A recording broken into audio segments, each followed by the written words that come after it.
For all your t-shirt needs, check out TeePublic's Killer Selection. Follow the link in the description.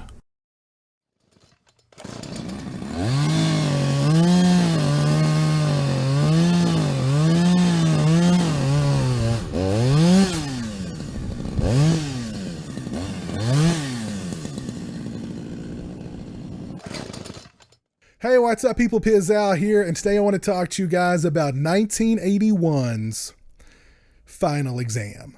And now let me preface this review by saying that I've seen a lot of horror movies.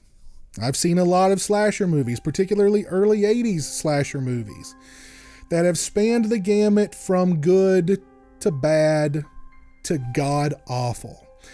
And it takes a lot to get me to bail on a movie. Final Exam has the dubious distinction of being a film that I have bailed on several occasions. Now, I first saw Final Exam many years ago. I rented it from my local video store. All I remembered about the film was that it was really slow and that I just didn't like it. However, over the years, I've had countless people request that I do a review of Final Exam, and I came to the understanding that the film had a loyal cult following. And because of these things, every so often I would give Final Exam a shot. However, I don't think I would make it beyond the half-hour point. I've been sick recently. I had a sinus infection. That sinus infection has turned into bronchitis. As you guys can probably hear, I've had some time on my hands. I was scanning through Amazon Prime on my Fire Stick today, and there was Final Exam. So I thought, hey, maybe the sixth time is the charm. I watched Final Exam from beginning to end, and I had a good time watching Final Exam. I liked Final Exam. I like Final Exam. Those are three sentences I never thought I would utter in regards to Final Exam, and yet here I am saying that I like Final Exam. Now, Final Exam is your basic, straightforward, cut and dried early 80s slasher movie. Definitely inspired by Halloween.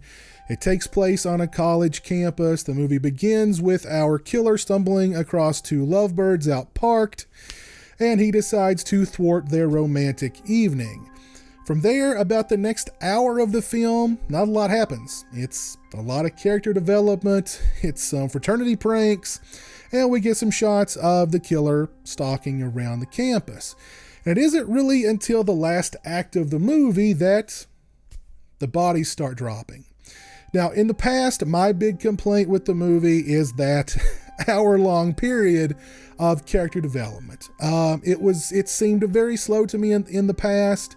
The characters just did not do the trick for me, and I would bail. This time around, I didn't mind the pacing. This time around, I liked the characters. I liked the character development. I felt like I got to know a lot of the characters in this movie. Even a lot of characters that normally in other slasher movies you wouldn't get any sort of development out of. In Final Exam, you get that character development. So when they do eventually meet their demise, their deaths have a certain weight to them. Another huge complaint that I've always heard about this movie is the killer himself. And the killer there's no motivation to him killing. He has no backstory. He's not like wearing a mask or anything like that. You can see his face early on. Toward the end of the film, you see his face pretty clearly. And a lot of people complain that he's just sort of a bland, faceless killer, even though you can see his face. But the lack of motivation really throws a lot of people off. I kind of look at it one of two ways. The lack of motivation is it can definitely be a deterrent because you just don't know, did this guy just wake up one morning, hop in his van, he's driving along, he sees a college campus, he's like, hey, I think I'm going to go there and just knock off a bunch of people. Yet on the other hand, that lack of motivation kind of gives gives it a little more verisimilitude, as opposed to, you know what I mean, fill in the blank slasher movie motivation. Because you that could happen. That does happen. You know, somebody just loses it and they commit violent acts. And another big complaint with the film is the kills themselves. And this is very much a bloodless slasher movie. You get a lot of stabbings, not a lot of bloodshed, which not a big deal for me, at least this time around watching the film. And I dug the ending of the movie. I thought the ending of the movie was kind of sort of an abrupt, just kind of, you know, I think you expected one thing and you kind of got another. And I liked that too.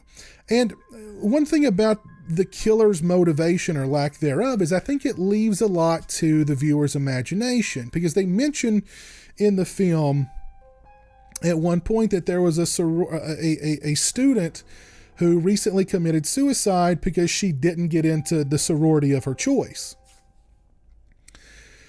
So the killer could possibly be this girl's boyfriend, this girl's dad, this girl's brother, out exacting revenge against the students at the college.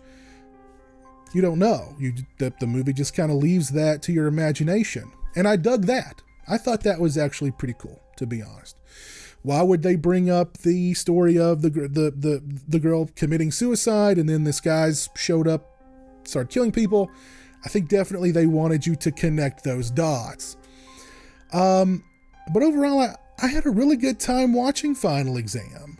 I can understand why it kind of has a cult following now because of those things, and because Final Exam has something that a lot of early 80s slasher movies have that I just can't help but love. And that is this kind of purity, this lack of pretension, this lack of self-awareness that we see so much in just horror movies in general these days.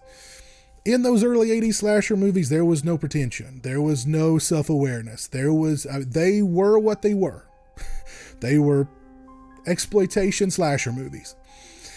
And there's something about that kind of purity that I don't know, I'm drawn to, particularly in early 80s slasher movies, because we just don't have that kind of purity anymore in horror.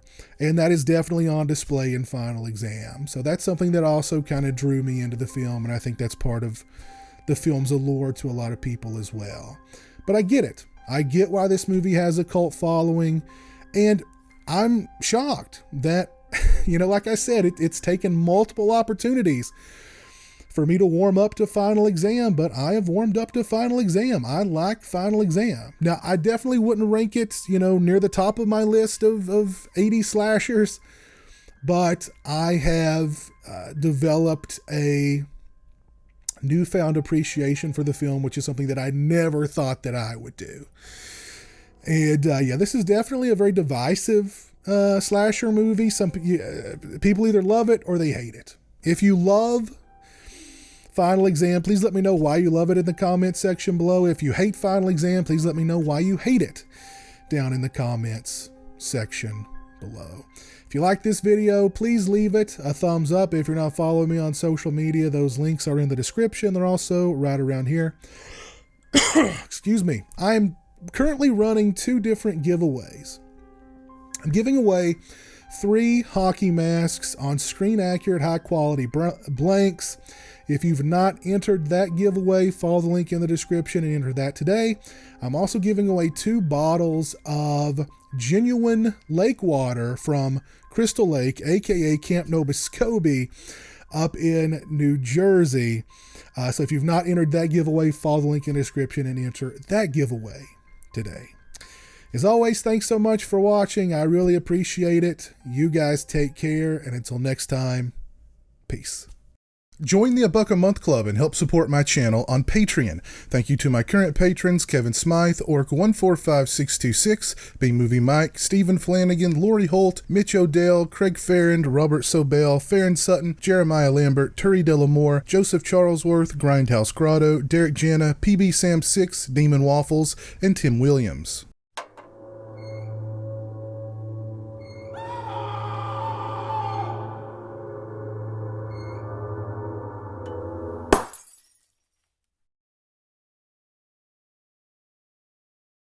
Say hello to the internet, Jeremy.